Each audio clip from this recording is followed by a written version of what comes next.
Time now to get an expert look into national, regional, and global level implications of various trends happening within the ICT industry.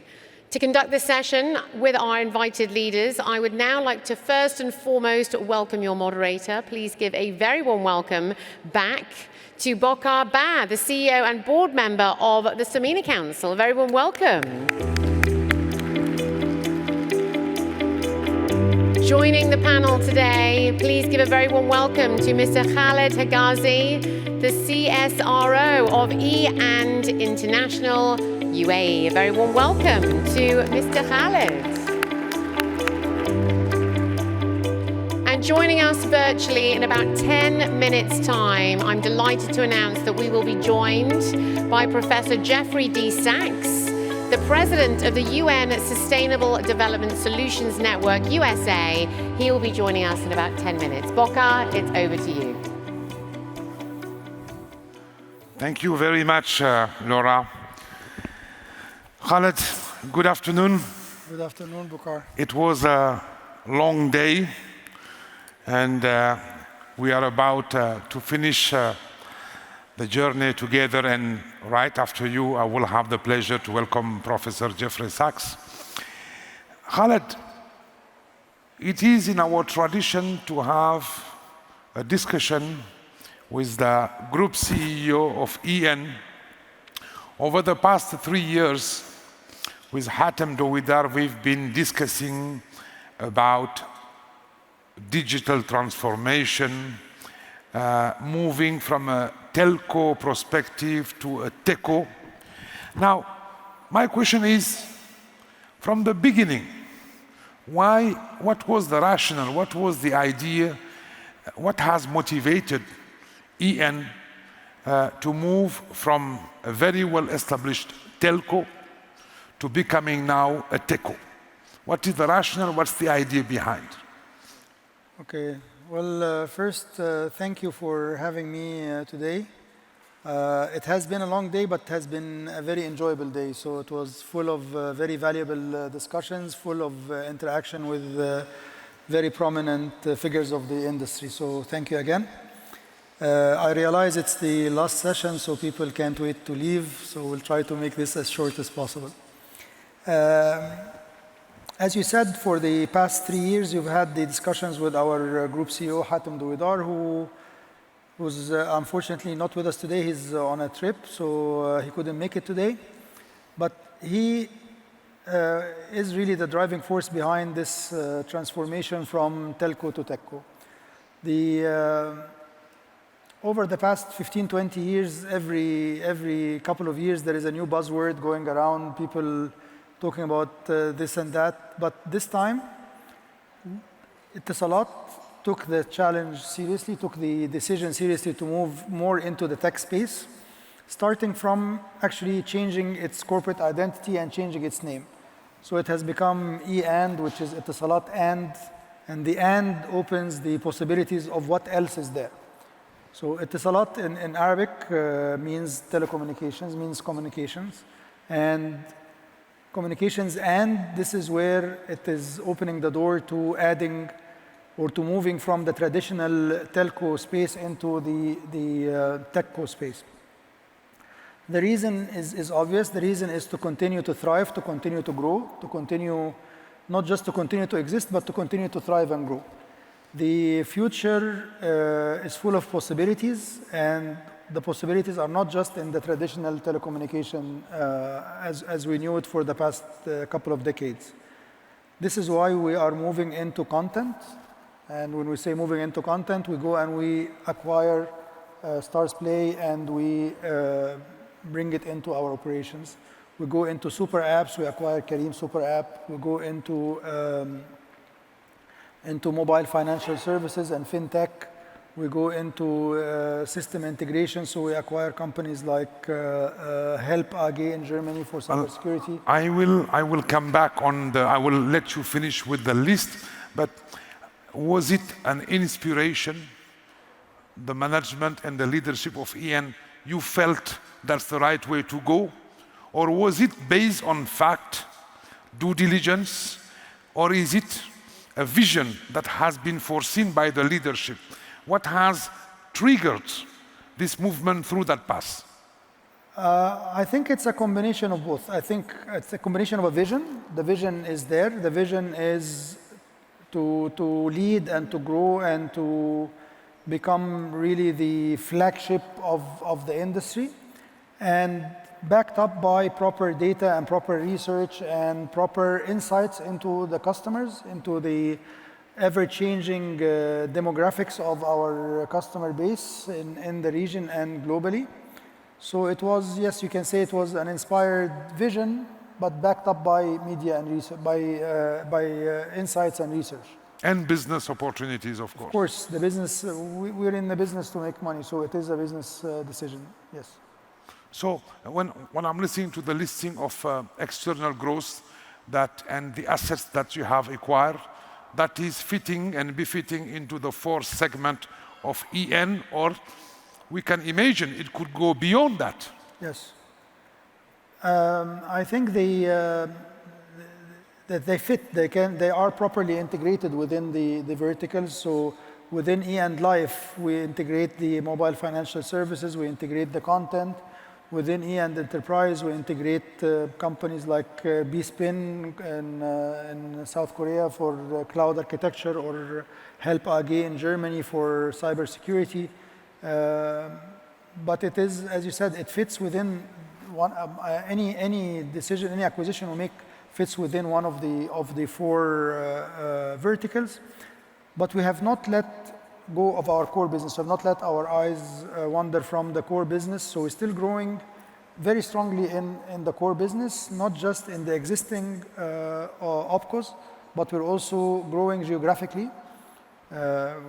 We have announced second half of last year, we have announced the acquisition of the PPF group in Bulgaria, Serbia, Hungary, and Slovakia. We're awaiting the EU final approval for that. End of the year, we have announced the acquisition of Telenor in Pakistan. So merging PTCL with Telenor to become the biggest telecom group in Pakistan. So we are still growing in the telco, but we are on a course to move to becoming bigger than telco. But still, from what I foresee, providing services, let me ask you the question differently. When we see now the path of digital development, could we imagine tomorrow as a techco getting into the technology providing acquisition? Why not quantum processing? We talk about AI, we talk about cloud-based infrastructure. Would that be something that we could imagine, or you will remain into the service providing / techco's business environment? Spot on. We're not imagining it. We actually have moved in that direction already. So since the beginning of this year, we have a chief AI officer. So we actually now have an AI vertical.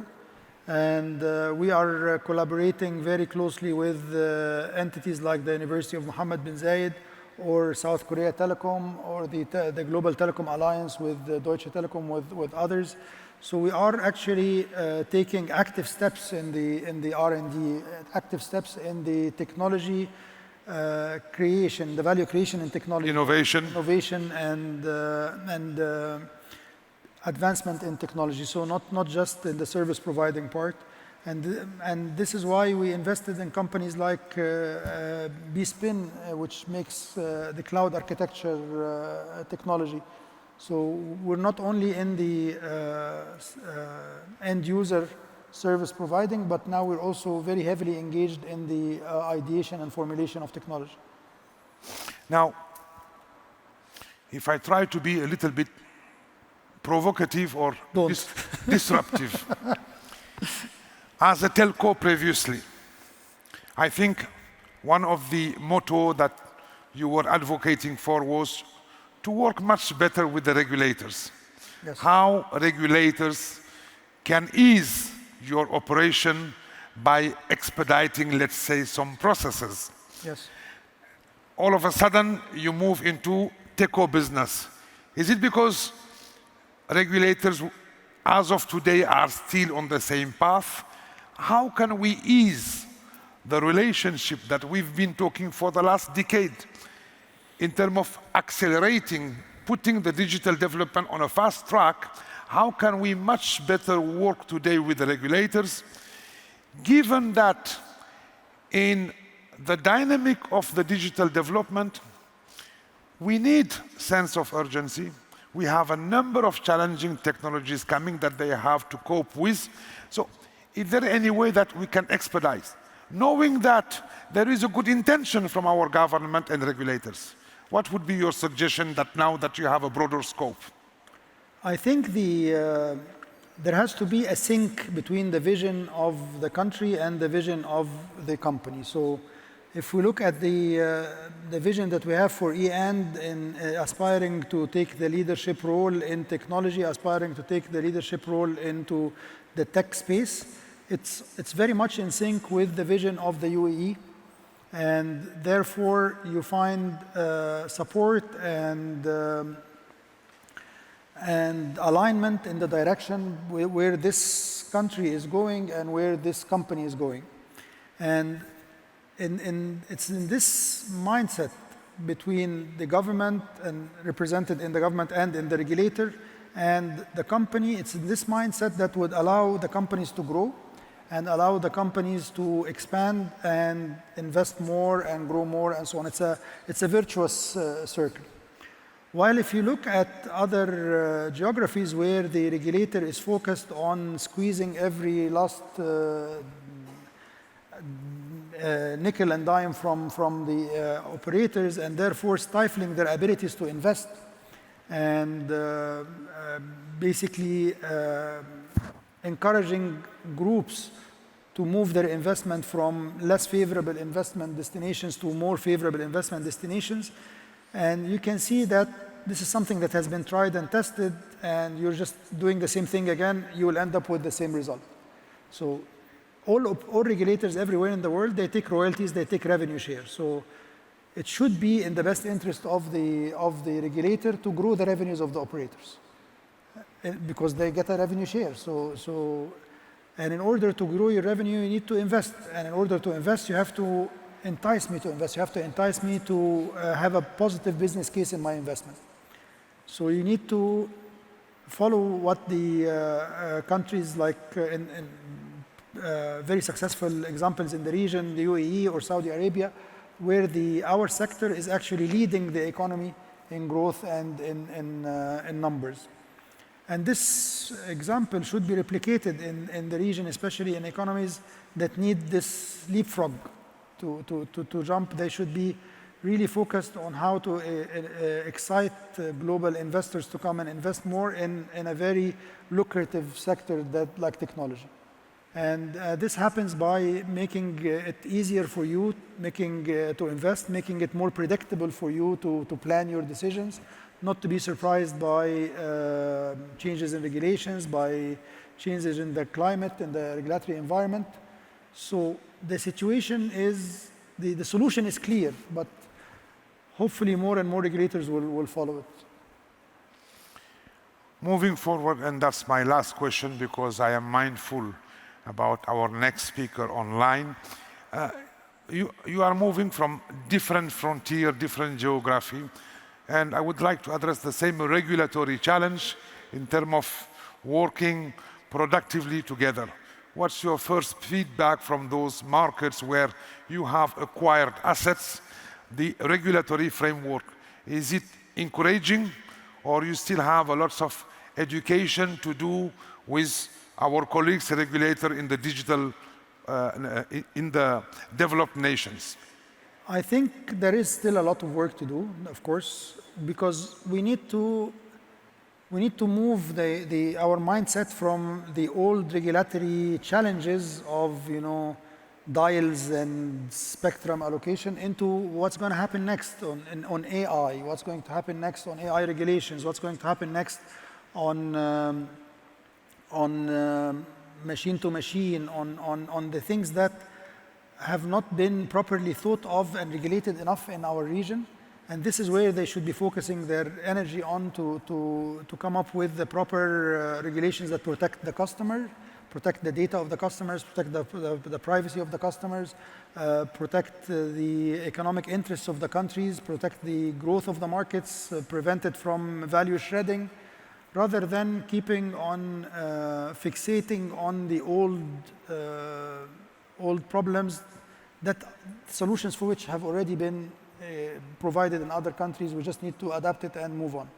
So you can't be in 2024 and you're still worried about tap to pay, or still worried about things that have already, this train has already passed a long time ago. We need to be thinking of how to protect the customer's privacy with AI, how to protect the customer's rights when there is no human interaction in the process, and things like that. So this is what we need the regulators to be focused on, is futuristic regulations, futuristic framework, and we as a group operating in multiple geographies are able to help, and I'm sure the other groups will be able to help, but more importantly also organizations like SAMENA can provide a lot of support, can provide a lot of hand-holding and guiding the regulators towards the future of regulations.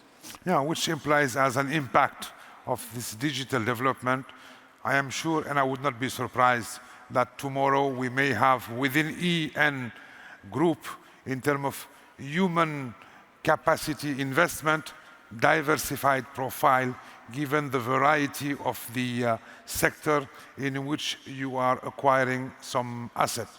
So congratulations again for this path. Ladies and gentlemen, please give a round of warm applause to Khaled Hegazy, Chief Regulatory Officer. Thank you. Khaled, I would like to thank you very much, for this traditional conversation. Thank you. And thank you very much for your strong participation into our conference. Thank you very much. Looking forward, and thank you again. Thank you. Thank you, Khaled. Thank you. Thank you.